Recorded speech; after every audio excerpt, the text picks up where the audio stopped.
Hello everyone, आज हम class 6 का चैप्टर 5 करेंगे, सेपरेशन ऑफ सब्सटेंसेस। तो हमने है ना डिफरेंट डिफरेंट मटेरियल्स के बारे में पढ़ा है, सब्सटेंसेस के बारे में पढ़ा है, तो हम उन्हें एक दूसरे से अलग कैसे करते हैं। ठीक है,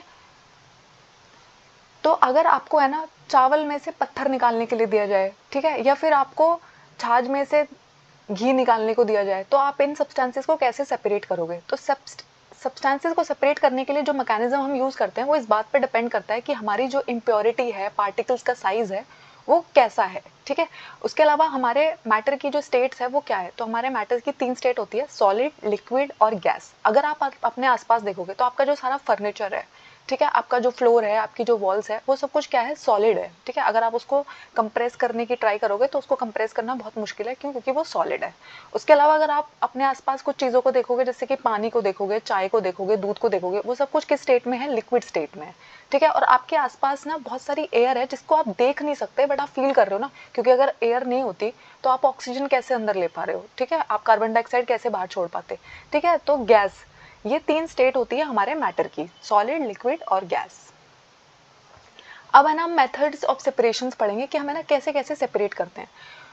हैंड पिकिंग मेथड में क्या होता है, मैंने आपको है ना बड़े आपके जो इम्प्योरिटीज़ का साइज़ है वो थोड़ी लार्जर साइज़ है, उसको आंखों से आप देख सकते हैं। ठीक है, तो जैसे आपको चावल में है ना बहुत सारी कंकड़ दिखी, ठीक है, तो आप उसको है ना हाथ से ही निकाल दोगे। ठीक है, या फिर आपको चावल का जो छिलका है वो उसके साथ ही है, हस्क उसके साथ ही है, उसको आप हैंड पिकिंग से ही सेपरेट कर सकते हो। उसके बाद दूसरा होता है थ्रेशिंग। थ्रेशिंग का मतलब होता है जो आप अगर आपके आसपास है ना गेहूं और चावल उगते हैं, तो आपको पता है ग्रेन जो होता है वो स्टॉक्स से अटैच होता है, तो स्टॉक्स को बीट करके ग्रेन्स को उससे रिलीज कर दिया जाता है। ठीक है, इसको हम बोलते हैं थ्रेशिंग, और इस प्रोसेस को हम हाथ से भी कर सकते हैं, और एक मशीन भी हमारी इसमें हेल्प करती है, जिस मशीन को हम थ्रेशर बुलाते हैं।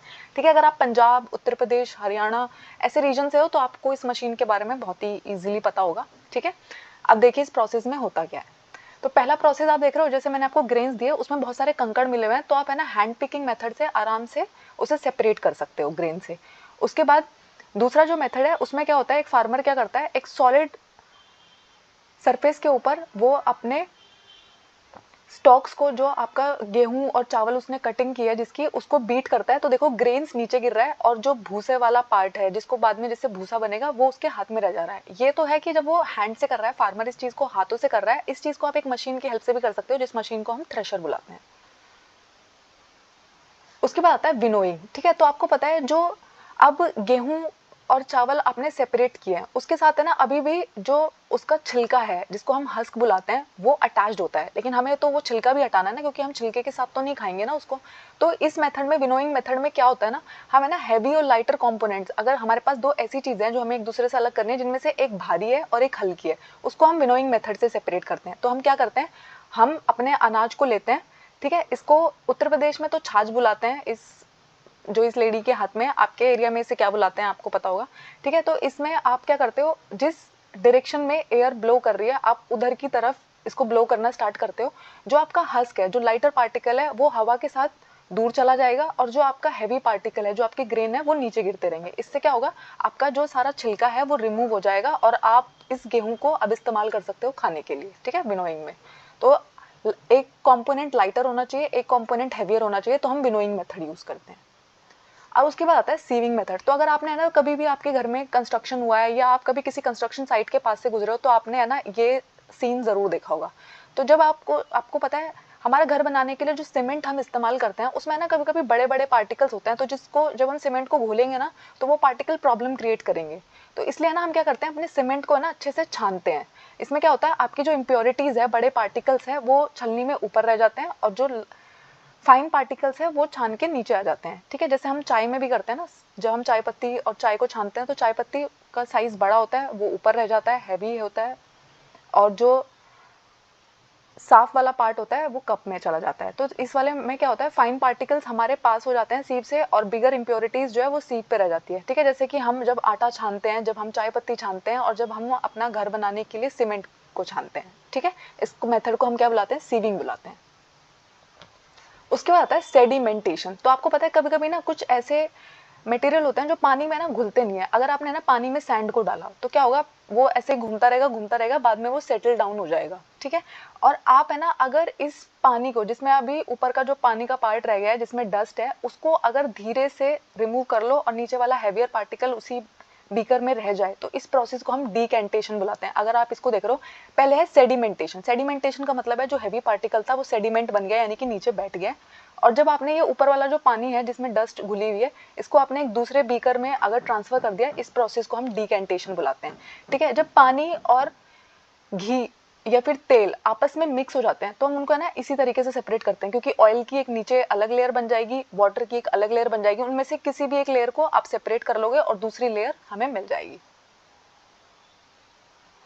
ठीक है, उसके बाद है ना हम जब छलनी में से स्ट्रेनर, टी स्ट्रेनर को जब हम छानते हैं तो उसमें भी ऐसे ही होता है ना, उस प्रोसेस को हमें ना फिल्ट्रेशन बुलाते हैं। लेकिन ठीक है, सीविंग से ज़्यादा उसको हम फिल्ट्रेशन बुलाना पसंद करते हैं, क्योंकि हमने फिल्टर कर लिया है, एक चीज़ को हमने फिल्टर करके रख लिया है, दूसरे वाली चीज़ हमारी पास हो गई है। उसके बाद आता है एवोपरेशन। तो एवोपरेशन का मतलब होता है, आपने कभी कभी देखा है जब आपके घर में पोछा लगता है, ठीक है, तो थोड़ी देर के बाद है ना आपका फ्लोर पहले तो बहुत गीला हो रखा है, थोड़ी देर के बाद आपने ना वहाँ पे हवा चलाई ना कुछ किया, लेकिन थोड़ी देर के बाद वो पूरा सूख जाता है। अगर आपने पंखा ऑन नहीं भी किया तो भी सूख जाता है। अगर आपने है ना गीले कपड़े धूप में सुखाने के लिए डाले, ठीक है, थोड़ी देर के बाद वो सूख जाते हैं। ऐसा क्यों होता है? तो जो प्रोसेस इसमें इन्वॉल्व होता है उसको हम एवोपरेशन बुलाते हैं। एवोपरेशन में क्या होता है, वाटर जो होती है वो वेपर में कन्वर्ट हो जाती है। ठीक है, और जो हमारा कॉमन सॉल्ट होता है, हमारे घर में जो नमक खाने के लिए इस्तेमाल होता है, वो भी एवोपरेशन के प्रोसेस के थ्रू मिलता है। तो क्या होता है, समुद्र के पास है ना बहुत सारे पिट्स खोदे जाते हैं, गड्ढे खोदे जाते हैं, उनमें है ना पानी होता है जिसमें है ना नमक भी है।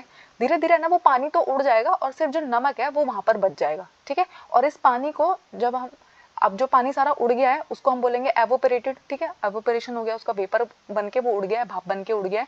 ठीक है, और जो हमारा नमक अब नीचे बच गया उसको प्यूरिफाई करके हम अपने घरों में यूज करने लग जाते हैं।